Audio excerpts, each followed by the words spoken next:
여러분 안녕하세요. 반갑습니다. 모두들 평안하시고 하나님의 은혜와 사랑이 늘 함께 동행하는 귀하고 복된 걸음들이 되기를 바랍니다. 자, 이제 우리 함께 찬양 드리며 예배를 시작하도록 하겠습니다.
이제 하나님의 말씀을 봅니다. 오늘은 다니엘 2장 36절부터 49절 말씀입니다. 36절 제가 먼저 읽습니다. 이것이 그 꿈인데 우리가 그것을 풀이하여 임금님께 말씀드리겠습니다.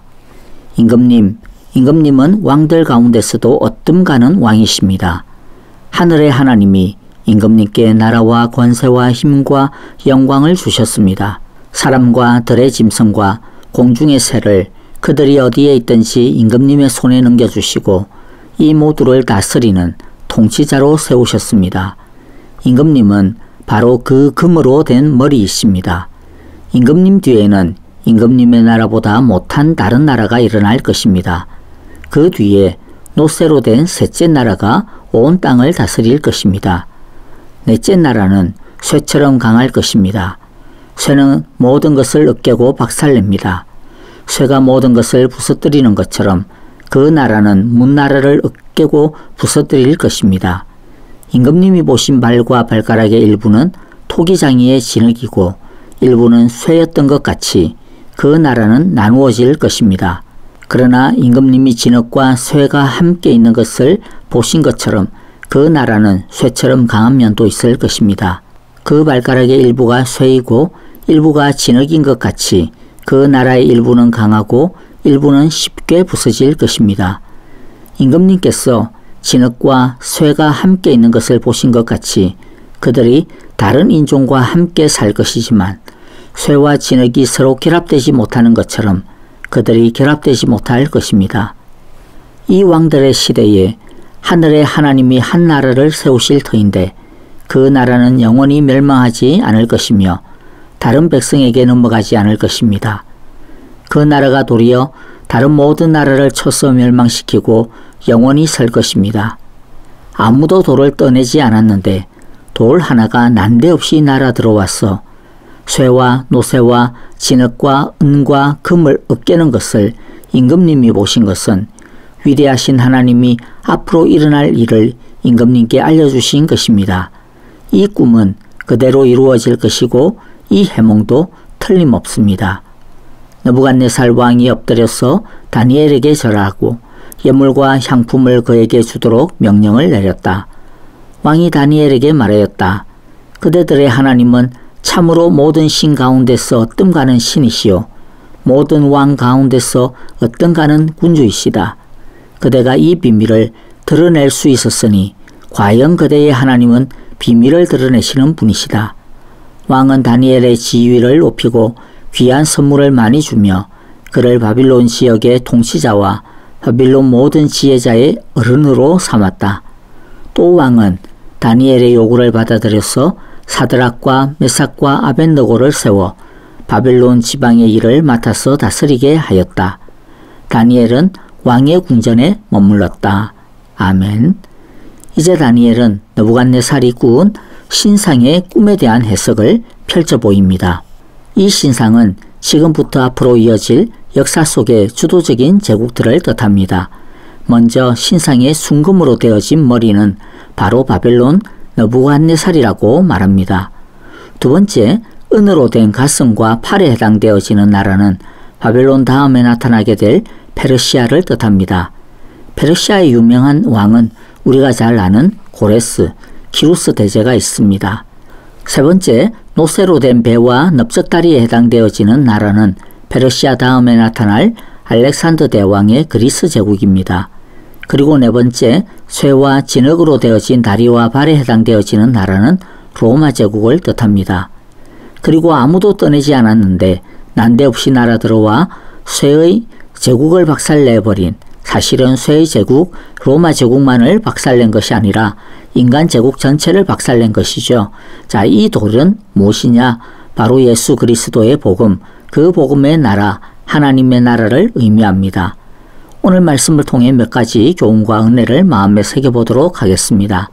첫 번째, 나라와 권세와 힘과 영광을 주시는 분도 또 그 나라와 권세와 힘과 영광을 거둬가시는 분도 하나님이시라는 사실입니다. 그렇다고 해서 악한 권력, 악한 나라도 하나님이 그렇게 하라고 허락하신 것이냐?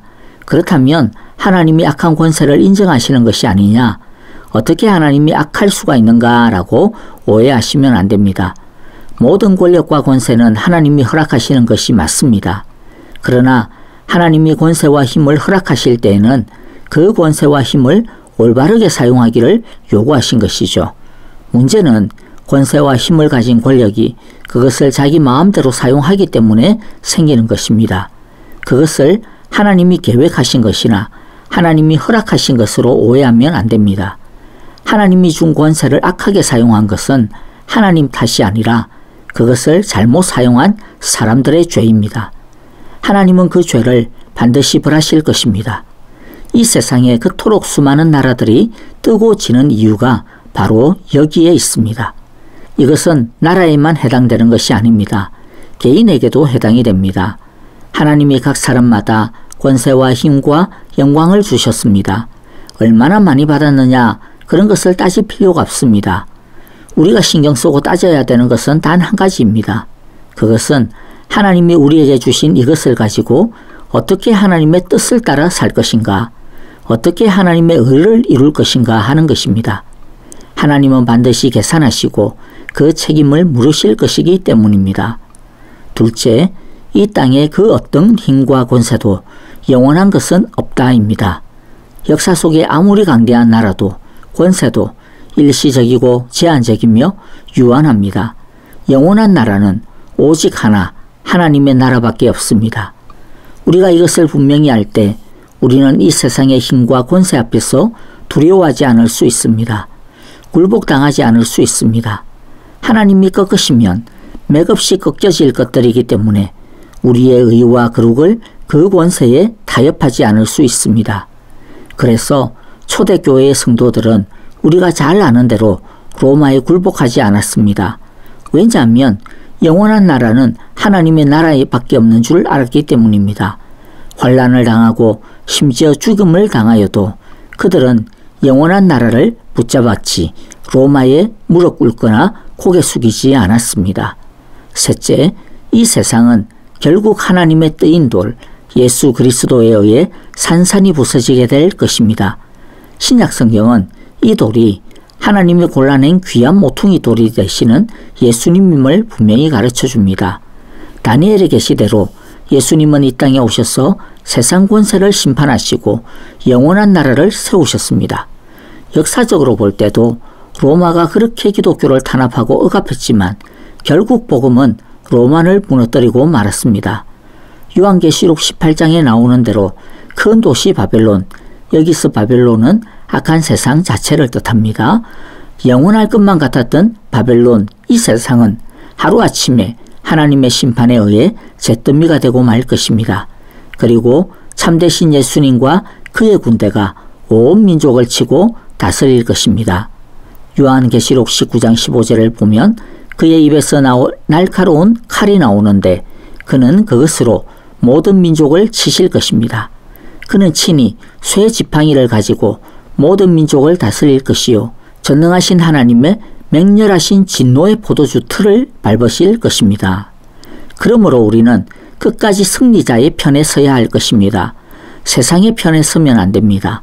승리자이신 예수님 편에 서야 합니다. 넷째, 느부갓네살은 다니엘에게 절하고 하나님을 높입니다. 그리고 다니엘과 그의 세 친구를 높은 자리에 세웁니다. 여러분들, 느부갓네살이 기껏해야 신하인 다니엘에게 절하는 것이 이상하죠. 그것은 다니엘에게 절하는 것이 아니라 다니엘의 하나님에게 절하는 것입니다. 그리고 느부갓네살은 이스라엘의 하나님 여호와를 모든 신의 신이요 모든 왕의 주제로 인정합니다. 느부갓네살 왕의 진정성은 차치해 두고요. 느부갓네살의 이러한 모습은 하나님 앞에서 우리가 취해야 하는 모습이 어떤 것인지 아주 정확하게 보여주고 있습니다. 우리는 언제나 하나님께 엎드리며 절해야 합니다. 경배해야 합니다. 이것이 우리가 항상 참된 예배를 드려야 하는 이유입니다. 우리는 하나님을 마땅히 높여야 하고 하나님은 마땅히 우리의 경배를 받으셔야 합니다. 느부갓네살이 다니엘을 모든 지혜자의 책임자로 두어 왕궁에서 섬기게 한 것은 다니엘을 통하여 말씀하시는 하나님의 지혜를 듣겠다라고 하는 뜻입니다. 우리도 항상 하나님의 지혜를 가까이 해야 합니다. 하나님의 지혜를 들어야 하고 하나님의 지혜와 함께 살아야 합니다. 말씀을 정리합시다. 이 세상의 모든 것은 아무리 거대하고 막강한 제국이라 하더라도 결국 다 유한하고 일시적이며 제한적이라고 하는 것을 항상 잊지 말아야 합니다. 영원한 것은 하나님의 뜨인 돌이신 예수님의 나라, 하나님의 나라의 복음밖에 없습니다. 철과 돌, 당연히 철이 강해 보이지만 그러나 돌이 철을 깨뜨렸습니다. 하나님의 복음 앞에 부서지지 않는 것이라고는 없습니다. 예수님은 세상 권력도 깨뜨리시고 우리 안에 있는 자라고 하는 우리의 권세도 깨뜨리십니다. 하나님을 신뢰하고 의지할 때 하나님이 높여주실 것입니다. 이방의 왕 앞에서 순결한 믿음을 지키며 하나님의 영광을 높이니까 하나님이 다니엘과 그 세 친구를 높여주셨습니다. 하나님이 높여주실 때 진짜 높아지는 것입니다. 우리도 아무리 어려운 일이 있어도 하나님만 의지하고 붙드는 믿음의 삶이 되시기를 진정으로 바라고 기도하며 축복합니다. 찬양과 더불어 기도하겠습니다. 오늘 말씀 속에서 감사할 것 감사하고 회개할 것 회개하며 결단할 것 결단하고 헌신할 것은 헌신하는 기도를 함께 드립시다. 우리 성도님들의 가정과 직장, 교회를 지켜보아여 주소서라고 기도합시다. 아프신 성도님들과 중보의 기도가 필요하신 분들을 기도할 때에 회복을 위하여 기도해 주시기 바랍니다. 오늘도 없어질 세상 편에 서지 말고 영원한 하나님 나라 편에 서서 주님과 함께 걸어가 기도합니다. 안녕히 계십시오. 감사합니다.